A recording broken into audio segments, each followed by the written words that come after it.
All right, let's jump right in. Welcome to This Explainer. I am absolutely thrilled to have you here today. We are unpacking a topic that is literally reshaping how manufacturing sites handle quality and safety. We're talking about the Contamination Control Strategy, or CCS, mandate under EU GMP Annex 1. Now, if you work anywhere near pharma manufacturing, quality assurance, or compliance, you already know this is a massive, massive topic. So today we're going to cut through the regulatory jargon together and figure out what a true living CCS actually looks like out there in the real world. Okay, let's dive into this with a surprisingly tough question. I want you to really think about this. Is your facility's contamination control strategy an active, dynamic tool that your operational teams rely on to actually protect your product? Or is it just a giant binder collecting dust on a shelf, sitting there only to cause absolute panic the second an inspector walks through the door? The difference between those two realities is exactly what the Annex 1 mandate targets, and honestly, it's the entire focus of our explainer today. So, let's ground ourselves in the actual mandate for a second. Under EU GMP Annex 1, specifically Section 2, which, by the way, became fully operational on August 25, 2023, inspectors are looking for something very, very specific. They are demanding a strategy that is documented, holistic, and site-wide.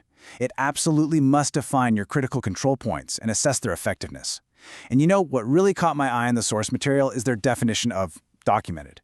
It doesn't just mean scribbled down on paper somewhere. It means formally approved, under strict version control, and most importantly, it has to capture the reasoning behind your decisions, not just log the end results. It has to be easily findable and actually usable by the people on the site. Now, let's talk about this word holistic. It's a bit of a buzzword, right? But in this context, a holistic approach means you've got to step back and look at the entire big picture. You just can't look at a single control in isolation anymore. Your strategy has to consider microbial, particulate, and endotoxin contamination altogether.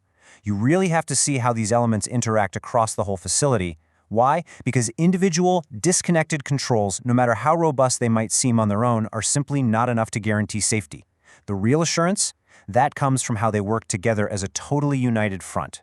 And it has to be site-wide. This goes way beyond just your sterile fill lines. A true compliant CCS covers the entire manufacturing site. I'm talking about all the processes that share any kind of contamination risk. That means your utilities, your warehousing, your personnel flows, the support areas, the whole shebang.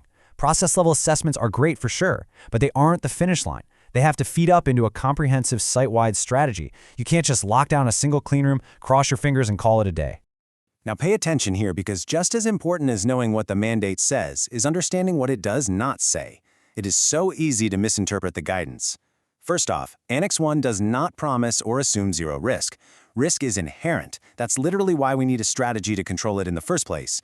It doesn't prescribe one single magical template you just fill out. It doesn't force a specific technology onto your site. And most crucially, it absolutely does not accept controls that merely exist on paper. We need to read this mandate as a strict demand for undeniable evidence of effectiveness, not as some assumption that a documented control works just because somebody typed it into a Word document. Section 1. System versus inventory. The trap. This right here is the trap that catches so many facilities completely off guard. It's the fundamental difference between an inventory and a true system. Look, an inventory is just a list of the controls you have in your facility and answers the question, what do we have? But a list of controls, even a perfectly complete, beautifully formatted list, is totally inert. It doesn't actually do anything. A system, on the other hand, links those controls together. It maps out their interactions and relationships, answering why those controls are there and how they prevent contamination. The vital takeaway here is that the relationships between your controls are what carry the actual safety assurance, not just the mere existence of the controls themselves. And this brilliantly illustrates how that plays out in practice right on the manufacturing floor. The difference is night and day. A static binder is built for one reason, an inspector. It gets frozen in time the second you hit print, and then it just sits untouched on a shelf. But a true contamination control strategy, that is built to actually control risk. It's used operationally every single day. It's a living, breathing document that dynamically aggregates effectiveness as your risks shift and as new data rolls in. Section 2. The golden thread. Building the system. So how do we actually build this living, compliant system? We use what's often called the golden thread. It's a series of 5 interconnected links. Step 1, sources. Step 2, controls. Step 3, monitoring. Step 4, effectiveness. And step 5, review. But listen, here is the really fascinating part. Don't just focus on those 5 boxes. The real secret is in the arrows connecting them. Each arrow represents your documented reasoning and the logical flow of data and decision-making. This exact, unbreakable linkage is the core value of your entire strategy. So let's trace this thread together.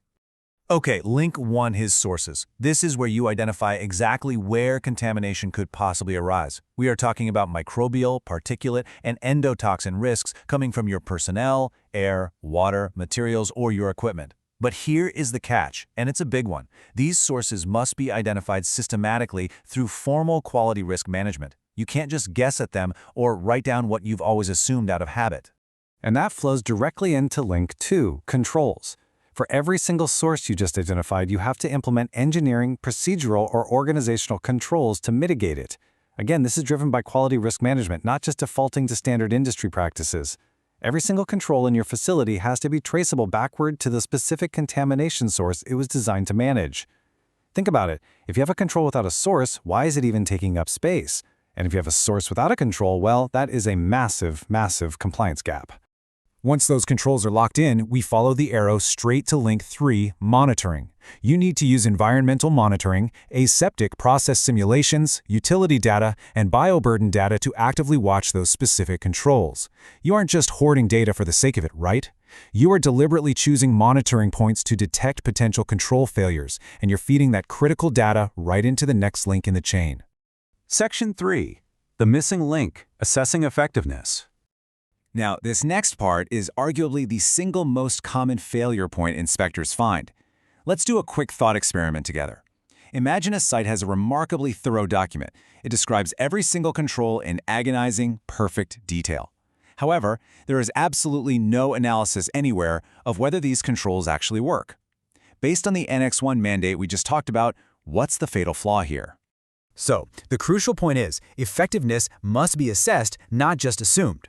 Describing your controls in exhausting detail is simply not the same thing as proving they function correctly. Without monitoring data that actually proves your controls are holding back contamination, the core, fundamental requirement of Annex 1 remains totally unmet. And that brings us to link 4, assessed effectiveness. You have to aggregate your monitoring signals, combining both leading and lagging indicators, to make a definitive, hard judgment. Is our combined strategy actually preventing contamination? You cannot just stop at saying, hey, we monitor this. You have to judge the whole strategy and trigger immediate action the second that strategy proves to be inadequate. Section 4. Closing the loop. Once you've assessed that effectiveness, you've got to do something with the information. That brings us to our final step, link 5, review and improvement. This is where you feed your effectiveness judgments into action. It triggers your periodic reviews, your change controls, and your CAPAs, your corrective and preventative actions. This continuous loop is absolutely essential because, guess what? It might reveal entirely new sources of contamination you hadn't even considered before, which sends you right back to link 1. This continuous spinning cycle is exactly why your strategy has to be a living document, not some static binder. Now, if you read Annex 1, Section 2.5, it gives you a list of minimum elements you have to consider. Things like facility design, personnel, materials, monitoring, and continuous improvement. It is so tempting to treat this list as just a table of contents for your binder. But remember, it's the golden thread we just walked through that actually links all these inputs together into a cohesive working strategy. There's a really powerful phrase from the source material that sums this all up beautifully. Assurance is a property of the whole. No single control, no matter how shiny or advanced, is sufficient on its own. Layers must combine to prevent contamination. Because this linkage is so explicit in a true CCS, you can seamlessly trace any source straight to its evidence, or work backward from a contamination excursion to find the exact control that failed. And make no mistake, folks, that is exactly how inspectors are going to probe your system. Now, what's really interesting about this slide is it lets you diagnose your own site. How do you know if your thread is broken?